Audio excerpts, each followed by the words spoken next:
Na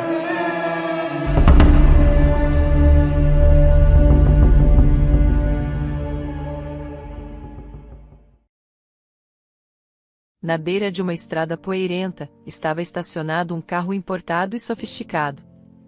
Ele estava manchado com respingos de lama por toda parte, e seu para-brisa estava uma bagunça.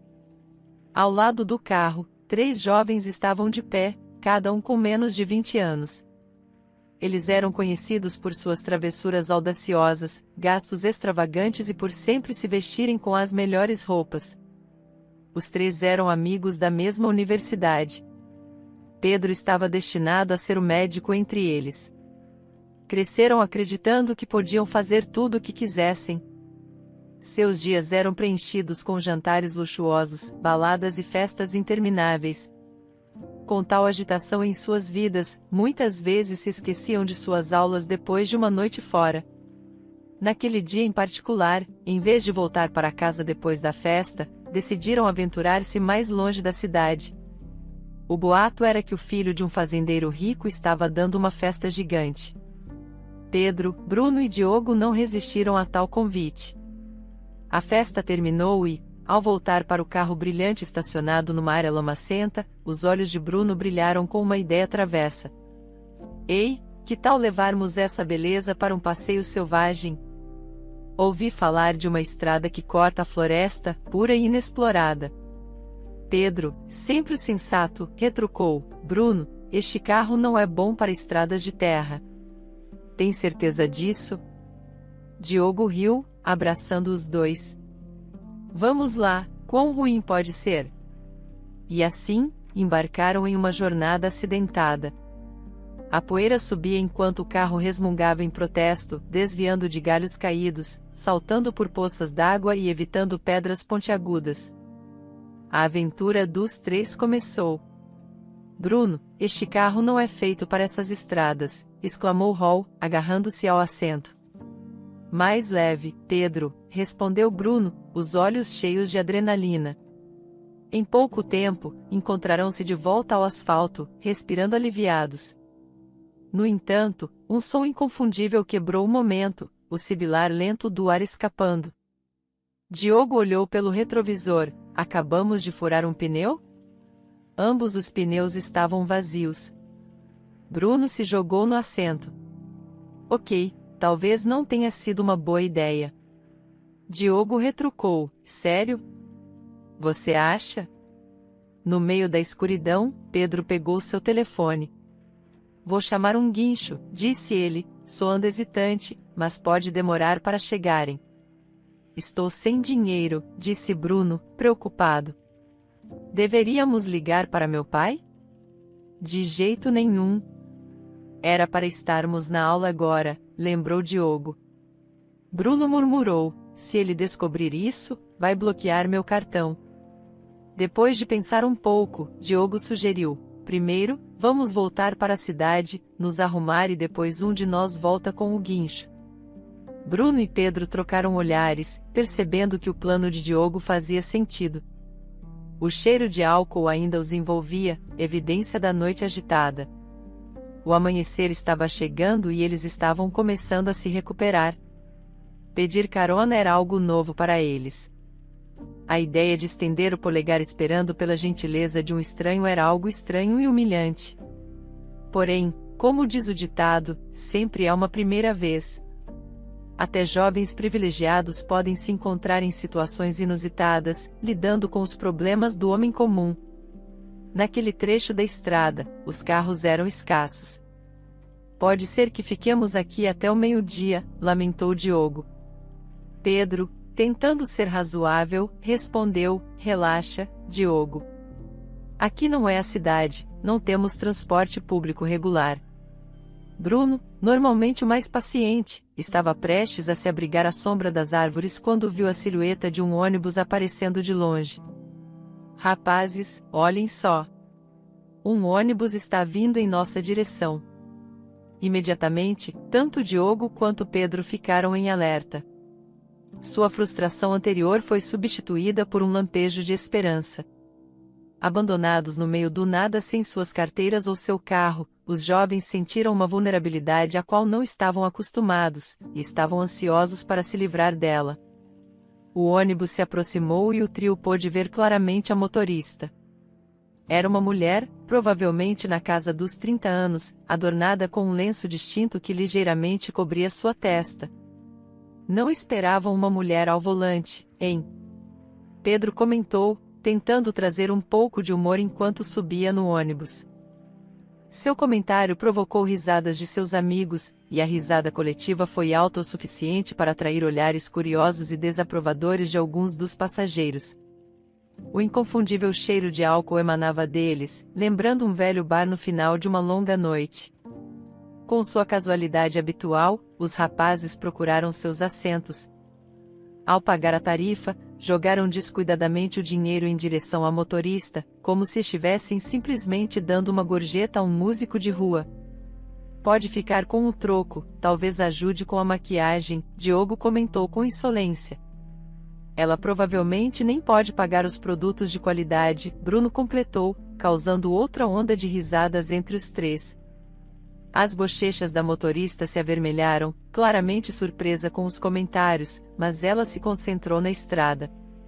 Além de suas funções de motorista naquele dia, ela tinha a responsabilidade adicional de gerenciar tarifas e passageiros. O comportamento barulhento dos três jovens claramente estava testando sua paciência. Finalmente, ela se virou parcialmente para se dirigir a eles. Senhores, podem baixar suas vozes? Este não é um transporte particular. O trio ficou surpreso com o comentário da motorista.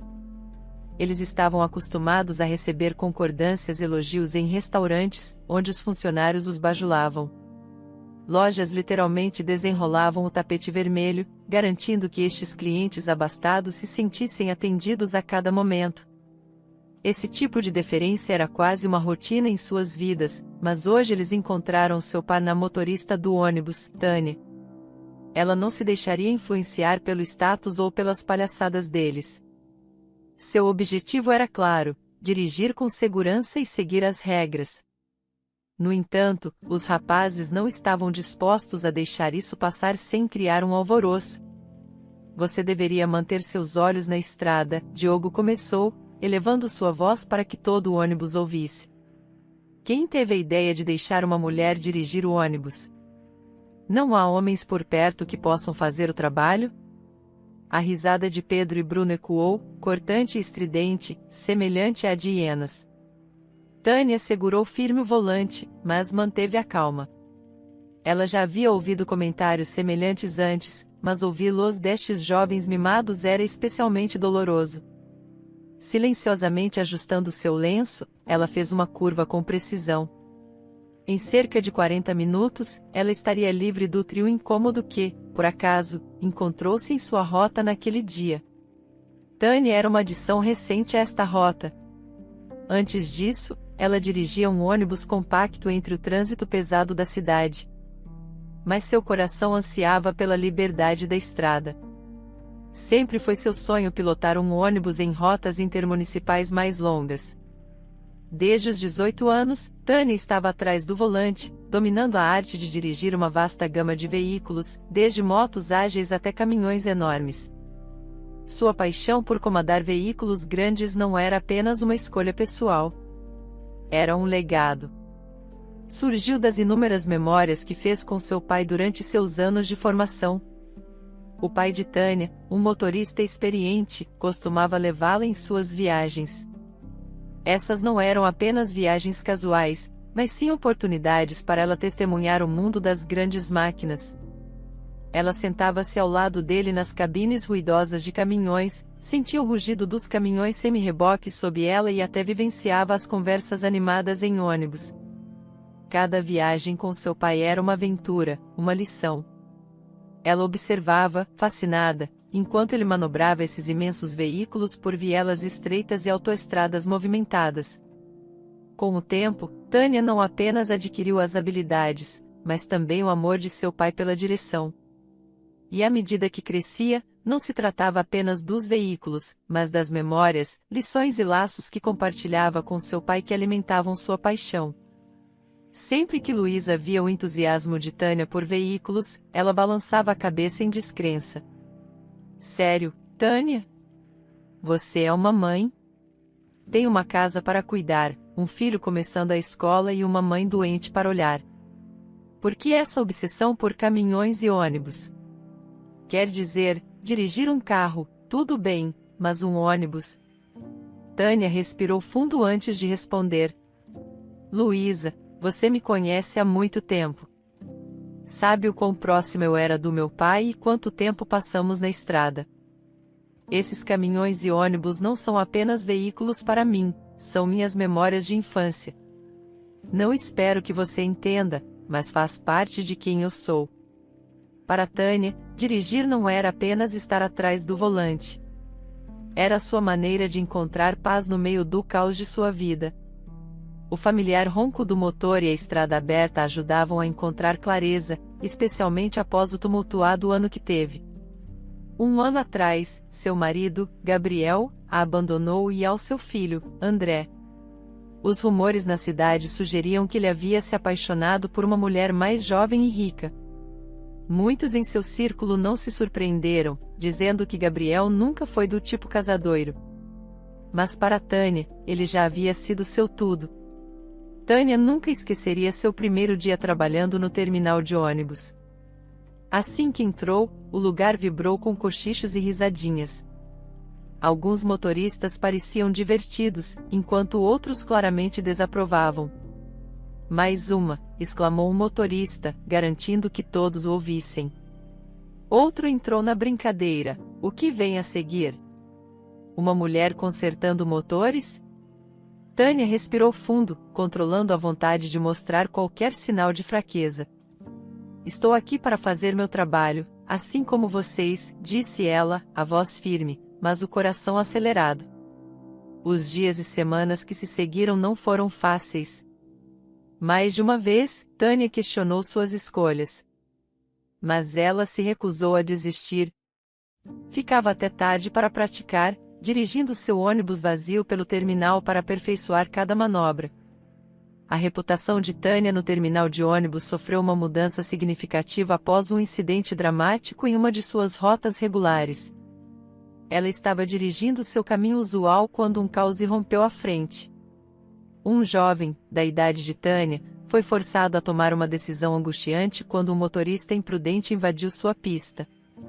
Com apenas segundos para reagir, ele optou por desviar seu carro para uma árvore, em vez de arriscar uma colisão direta. O impacto foi tão violento que a frente do carro se amassou como uma lata de refrigerante, prendendo-o lá dentro. Para piorar, faíscas do impacto provocaram um incêndio devido a uma linha de combustível rompida, transformando o veículo em uma bomba-relógio. Os instintos de Tânia tomaram conta dela. Ela imediatamente encostou o ônibus na beira da estrada, pegou o extintor de incêndio do seu suporte e correu em direção ao veículo em chamas. Ela agiu com a eficiência e confiança de alguém que havia passado por um treinamento de emergência, embora não tivesse feito. Com o tempo se esgotando, ela combateu as chamas e lutou com a porta do carro amassada tentando libertar o motorista ferido. Sua tenacidade foi recompensada com um surto de força impulsionado pela adrenalina. Ela conseguiu puxar o homem dos destroços, apenas segundos antes do carro explodir em um inferno furioso. Enquanto as sirenes da ambulância soavam ao longe, sinalizando a chegada da ajuda, passageiros do ônibus se aglomeravam ao redor elogiando seu heroísmo. De volta ao terminal de ônibus, a notícia da bravura de Tânia se espalhou rapidamente. Os mesmos colegas que antes a zombavam, agora olhavam com um novo respeito em seus olhos. Ela não era apenas uma motorista de ônibus mulher. Ela era uma salvadora. Esse momento crucial alterou a dinâmica no terminal, servindo como lembrete de que coragem e competência não são determinadas pelo gênero. Tânia, através de suas ações destemidas, havia demonstrado isso. Enquanto combatia as chamas naquele dia, Tânia não tinha consciência das lesões que estava sofrendo. Foi apenas mais tarde, quando a adrenalina se dissipou, que ela realmente compreendeu o dano, queimaduras em suas mãos e rosto, deixando dolorosas lembranças daquele dia aterrorizante. Enquanto ela conseguia esconder as marcas em seus braços com roupas, uma cicatriz significativa em sua testa se tornou um ponto de atenção involuntário. Muitos amigos ofereceram conselhos sobre como ela poderia esconder a cicatriz, alguns recomendando que ela deixasse o cabelo crescer para formar uma franja que a cobriria. Mas Tânia, sempre prática e fiel a si mesma, decidiu por outra solução. Ela começou a usar um lenço na cabeça. Não só mascarava a cicatriz efetivamente, mas também mantinha sua visão clara e livre de cabelos. Com o tempo, o lenço na cabeça evoluiu de uma escolha funcional para um emblema da bravura e tenacidade de Tânia. No entanto, algo pesava em seu coração: o homem pelo qual ela havia arriscado sua vida nunca se esforçou para agradecer. Tânia não esperava grandes gestos ou recompensas financeiras, um simples buquê de suas adoradas rosas brancas teria aquecido seu coração, ou até mesmo um punhado de margaridas silvestres, que ela frequentemente avistava e colhia durante suas viagens, teria um grande significado para ela. Mesmo assim, ela continuou suas rotas com sua dedicação habitual, frequentemente colocando flores frescas em seu painel, dirigindo pelo exato local onde uma vez enfrentou o perigo de frente. Pedro, Diogo e Bruno tinham se tornado mais audaciosos com o tempo, agindo como se fossem intocáveis. Seu comportamento perturbador não se limitava apenas a Tânia, eles também atormentavam outros passageiros. Tânia chegou ao seu limite. Já os avisei antes, ou se acalmam ou encontram outra carona, disse Tânia firmemente. Apenas continue dirigindo e cuide de seus negócios, disse Bruno com desprezo. E o que é essa coisa na sua cabeça? É algum tipo de uniforme de motorista? Pedro disse com um sorriso irônico, apontando para o lenço de Tânia. A visão de Tânia ficou embaçada à medida que as lágrimas enchiam seus olhos. O ônibus estava cheio de passageiros vulneráveis, incluindo idosos e crianças, fazendo-a sentir-se ainda mais isolada. Memórias de dificuldades passadas avançaram, ampliando seus sentimentos de frustração atual. O abandono de seu ex-marido, os comentários cruéis de colegas de trabalho e a condescendência de certos passageiros combinaram-se em uma tempestade de emoções. Com determinação ardente, Tânia pisou nos freios, fazendo o ônibus parar bruscamente. Tirando o lenço da cabeça, ela apontou para a porta, com a voz resoluta: "Saiam agora. Caminhem o resto do caminho ou chamem seus pais. Eu não me importo, mas você não vai comigo." Pedro e seus amigos hesitaram por um momento, mas a visão de Tânia empunhando um extintor de incêndio, não para atacar, mas para enfatizar seu ponto, fez com que pensassem duas vezes. Eles se apressaram em sair, percebendo que finalmente encontraram alguém à altura. Abandonados à beira da estrada, a atitude arrogante do trio se dissipou, substituída por um crescente sentimento de constrangimento. Eles começaram sua caminhada pela cidade, tentando pegar carona sem muita esperança, mas à medida que carro após carro passava por eles, ficou claro que sua aparência e reputação os tornavam passageiros indesejados. Então, em um momento que inicialmente parecia ser uma reviravolta afortunada, um carro familiar parou a uma curta distância à frente. O brilho do carro reluzia ao sol da tarde. Ao dar ré, Pedro reconheceu as características distintas do veículo. Era a posse mais preciosa de seu irmão, Estevan.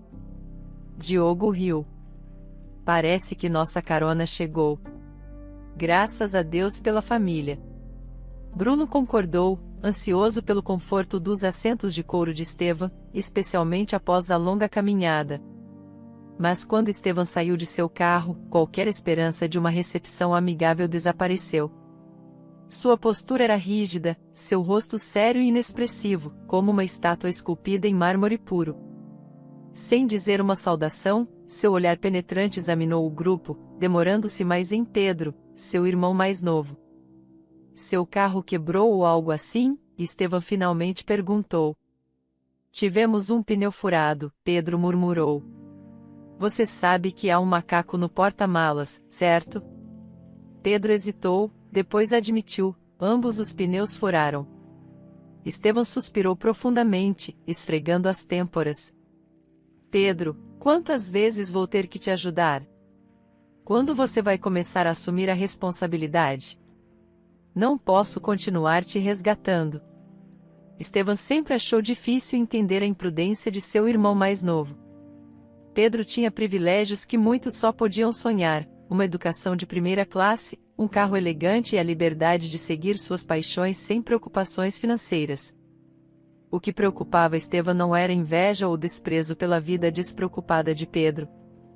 Era uma preocupação genuína. Ele frequentemente culpava os amigos de Pedro por seu comportamento desregrado. Estevão acreditava que, se Pedro se cercasse de indivíduos mais focados e ambiciosos, seria influenciado de maneira positiva. Ele sabia, por experiência própria, como a companhia que se mantém pode moldar o caráter e as decisões de uma pessoa. Desde jovem, Estevão foi cativado pelo mundo dos automóveis. Ver seu pai, Samuel, transformar-se de um humilde vendedor de carros no dono de uma vasta cadeia de concessionárias lhe deu um sentido de propósito e responsabilidade. Samuel ainda estava envolvido em muitos aspectos dos negócios, mas a gestão diária havia sido transferida para Estevão. Como CEO, ele tinha inúmeras responsabilidades e cada minuto de seu dia era precioso. A última coisa que ele queria era gastar seu tempo precioso correndo atrás de seu irmão rebelde. Após deixar Diogo e Bruno, o caminho para casa foi preenchido por um silêncio constrangedor. O peso das palavras não ditas pendia pesadamente no ar. Enquanto o carro deslizava suavemente pela estrada, Estevão finalmente rompeu o silêncio. "Olha, Pedro", ele começou, escolhendo suas palavras com cuidado, "eu entendo. Você quer aproveitar a vida, viver aventuras e criar memórias. E eu realmente quero isso para você. Mas comportamento imprudente não é o caminho, especialmente depois da última noite. Sempre te disse o quanto desprezo dirigir embriagado. Não se trata apenas de sua segurança, mas de todos na estrada. Só quero que você entenda os riscos e pense antes de agir. É só isso." A voz de Estevão, embora firme, também tinha um tom de profunda preocupação. Ele esperava que sua mensagem ressoasse com seu irmão mais novo, direcionando-o para um caminho melhor. A aversão profunda de Estevão por motoristas bêbados não era infundada. Apenas um ano antes, ele havia sido vítima de um terrível acidente de carro causado por um motorista embriagado. O impacto foi tão severo que ele foi mergulhado em coma. Médicos incertos se ele acordaria. Por 3 agonizantes meses, sua família observou, esperando e orando por sua recuperação. Embora ele tenha conseguido se recuperar, as cicatrizes, tanto físicas quanto emocionais, permaneceram. Memórias daquela fatídica noite ainda o assombravam, dando-lhe pesadelos.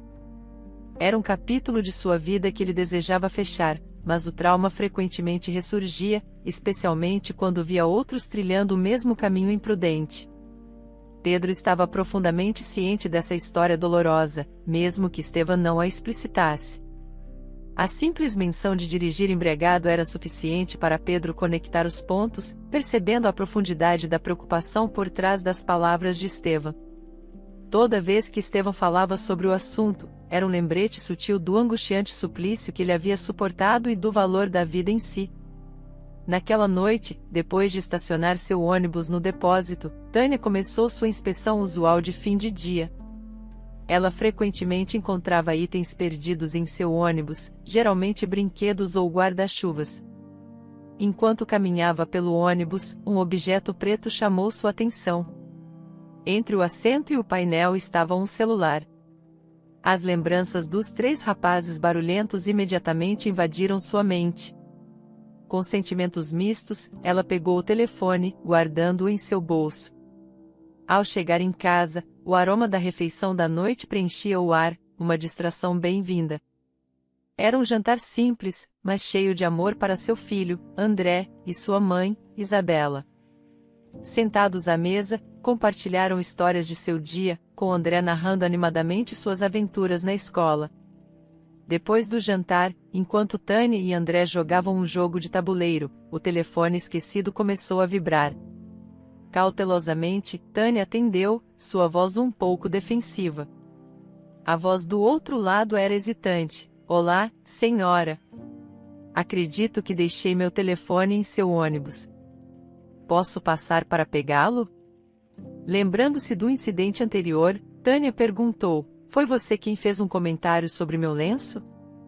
Pedro encolheu-se, arrependimento evidente em sua voz.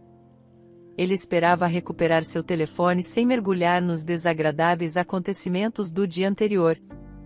Senhora, peço desculpas sinceramente. Estávamos fora de linha, especialmente depois de beber demais. O que dissemos estava errado. Posso ter meu telefone de volta? Ao ouvir a sinceridade em sua voz, Tânia amoleceu um pouco. Você pode vir amanhã, antes das 7 da manhã ou depois das 8 da noite. No dia seguinte, ainda carregando o peso de suas ações, Pedro pediu a ajuda de seu irmão, Estevam. Ele precisava do apoio moral, embora tivesse omitido os detalhes do incidente. Logo, encontrarão-se diante da porta de Tânia, a ansiedade de Pedro crescendo a cada segundo. Você poderia pegar o telefone para mim? Prefiro ficar no carro, Pedro pediu nervosamente a seu irmão mais velho. Sensível à sua hesitação, Estevam indagou: por que você não quer ir sozinho? Após uma pausa, Pedro admitiu: tivemos um desentendimento com ela no ônibus ontem. Prefiro não encará-la novamente. Suspirando e balançando a cabeça, Estevam decidiu ir sozinho. Ele se aproximou da porta da casa e bateu. Depois de esperar um momento, Tânia atendeu, seus olhos pousando sobre Estevam enquanto ela segurava o celular de Pedro em sua mão. Olá. Sou Estevam, irmão de Pedro. Vim buscar o telefone dele, explicou. Tânia ficou momentaneamente surpresa, reconhecendo Estevam como o jovem que ela havia resgatado do terrível acidente de carro. Ela ficou em silêncio, entregando o telefone a ele. Confuso com seu silêncio, Estevam agradeceu. Obrigado, disse, começando a se virar. Mas antes que pudesse sair do alpendre, Tânia falou, sua voz firme: diga ao seu irmão que ele precisa aprender bons modos. Fazer piadas sobre a aparência de alguém não está certo. Estevam assentiu, seu rosto sério. Sinto muito pelo que meu irmão fez. Ele tem muito a amadurecer. Vou conversar com ele. Antes de sair do alpendre, Estevam observou por um momento o lenço que Tânia usava. Não era mera curiosidade, mas uma sensação de déjà vu. Enquanto Tânia começava a fechar a porta, Estevam hesitou antes de perguntar. Espero que não pareça imprudente da minha parte, mas qual é a história por trás do lenço? Tânia hesitou por um momento, seus olhos brilhando com lágrimas contidas. Ela olhou para Estevam e respirou fundo. Estou apenas feliz em vê-lo fora do hospital, ela finalmente sussurrou. As peças do quebra-cabeça se encaixaram para Estevam. Tânia era a mulher que os resgatou dos destroços em chamas do carro. Ele sentiu uma onda de emoções, desde gratidão até vergonha por não tê-la reconhecido antes. Eu não percebi, Estevam gaguejou. Sinto muito. Depois do acidente, tive problemas de memória. Estive tentando encontrar a pessoa que me salvou, mas não tinha pistas. Tânia assentiu, compreensiva. Está tudo bem. Eu não fiz aquilo para ser reconhecida. Apenas fiz o que senti que era certo. Estevam respirou fundo, buscando as palavras. Obrigado, ele finalmente sussurrou, por tudo. Você é verdadeiramente incrível. Enquanto Estevam voltava ao carro, a revelação ainda pesava sobre ele. A mulher que arriscou sua vida para salvá-lo era agora alguém que seu irmão mais novo havia zombado sem pensar. O contraste era nítido, e isso perturbava sua consciência. Ele repassou a conversa em sua mente, admirando a humildade de Tânia. Ao se aproximar do carro, olhou para trás, em direção à casa de Tânia, observando o exterior simples e o jardim bem cuidado. Ela era uma heroína, e no entanto, vivia uma vida cotidiana modesta. Ele sentiu uma mistura de culpa por não reconhecer sua salvadora antes e raiva de seu irmão por desrespeitá-la. Pedro, notando a longa ausência de seu irmão, ficou impaciente. O que demorou tanto? Ele perguntou quando Estevão entrou no carro. Estevão olhou para Pedro, seus olhos cheios de mistura de descrença e decepção. Aquela mulher, Tânia, ela é quem me salvou do acidente de carro. O lenço que você e seus amigos ridicularizaram esconde as cicatrizes que ela adquiriu ao me resgatar. As palavras de Estevão pesaram muito em Pedro. A lembrança do dia em que soube do acidente voltou à sua mente. Apesar das desavenças e disputas que tiveram ao crescer, o laço entre eles era inegável. Saber que ele havia zombado e menosprezado uma mulher que arriscou a vida para salvar seu irmão encheu Pedro de vergonha e arrependimento. Os dias e semanas passaram, e todos começaram a encontrar seu ritmo novamente. Pedro, após enfrentar a dura realidade de suas ações e receber uma repreensão séria de seus pais, percebeu que estava à deriva. Ele se reencontrou em seus estudos de medicina, entendendo a enorme responsabilidade que vinha com sua escolha profissional. Afinal, tornar-se médico não era apenas sobre prestígio. Era sobre fazer a diferença e salvar vidas. Mas além de seus estudos, Pedro tinha outra aspiração. Esse novo objetivo não era para ganho pessoal ou reconhecimento. Em vez disso, vinha de um desejo profundo de retribuir e corrigir erros passados. Pedro havia conversado com um de seus professores, que também era médico e realizava cirurgias. Algumas semanas depois, Pedro se encontrou novamente do lado de fora da casa de Tânia, mas desta vez era cedo pela manhã. Ele estacionou seu carro e esperou vê-la sair de sua casa. Saiu do carro segurando um grande buquê de flores. Seu coração batia forte quando ele se aproximou dela. O sol da manhã brilhava, fazendo o orvalho na grama cintilar. Tudo parecia surreal. Era sua chance de corrigir um pequeno erro em um mar de erros. Oi, Tânia. Bom ver você novamente, disse Pedro com um sorriso nervoso, mas sincero. Tânia se virou e seus olhos se arregalaram de surpresa ao vê-lo segurando um buquê colorido de flores. Oi, o que está acontecendo? Tânia perguntou, claramente confusa. Meu nome é Pedro. Essas flores são para você, disse ele, estendendo o buquê para ela. E você aceitaria vir comigo para conhecer meu professor hoje? Tânia parecia ainda mais confusa. Tenho que ir trabalhar. Pedro sorriu com um alívio nos olhos. Não se preocupe, já falei com seu chefe. Você tem um dia de folga. Por que você está fazendo tudo isso? O rosto de Pedro ficou sério. Sinto muito pelo que fiz no outro dia. Eu estava bêbado e foi estúpido. Descobri que você foi quem salvou meu irmão Estevão. Quero fazer algo por você. Eles dirigiram em silêncio até uma clínica médica particular. Antes de entrar, Pedro olhou para Tânia seriamente. Olha, Tânia, você não tem que se preocupar com nada, ok? Estamos aqui para ver um médico sobre suas cicatrizes. E não se preocupe com o custo. Está tudo resolvido. Tânia olhou, os olhos cheios de lágrimas. Era difícil acreditar que esse era o mesmo Pedro que a havia zombado. Foi uma reviravolta chocante, mas emocionante. Pedro a abraçou suavemente e disse, tudo vai ficar bem. Tânia, Estevão te procurou, você sabe, continuou Pedro. Eu entendo que você é do tipo que não espera nada em troca por fazer algo bom. Mas eu quero corrigir isso, se você permitir. Tânia ficou emocionada.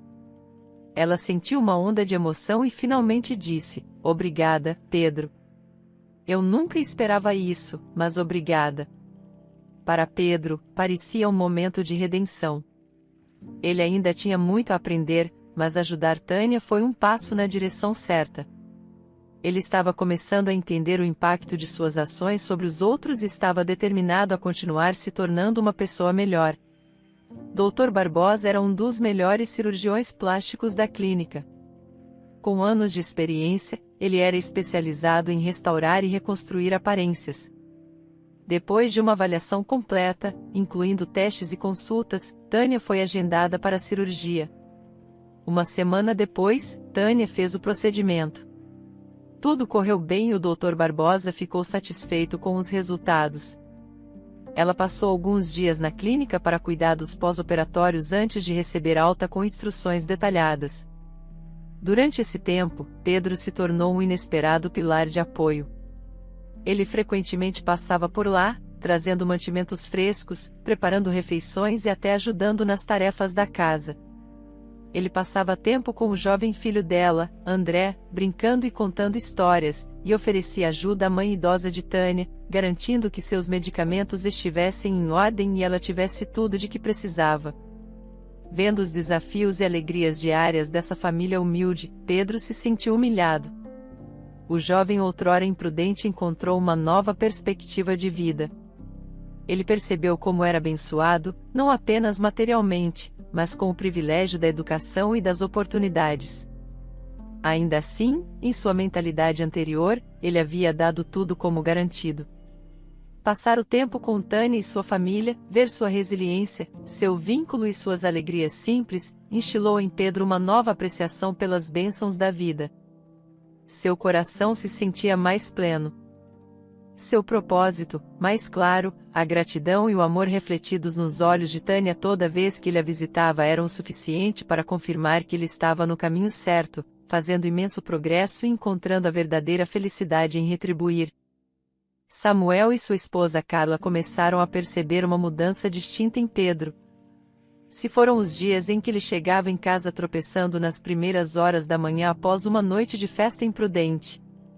Agora, era mais provável encontrá-lo com livros em mãos, imerso em seus estudos, ou acordando ao amanhecer para aproveitar o dia.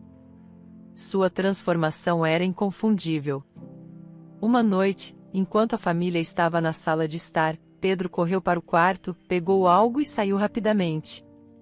Eles trocaram olhares, cada um reconhecendo silenciosamente a mudança evidente em seu comportamento. Não havia necessidade de palavras.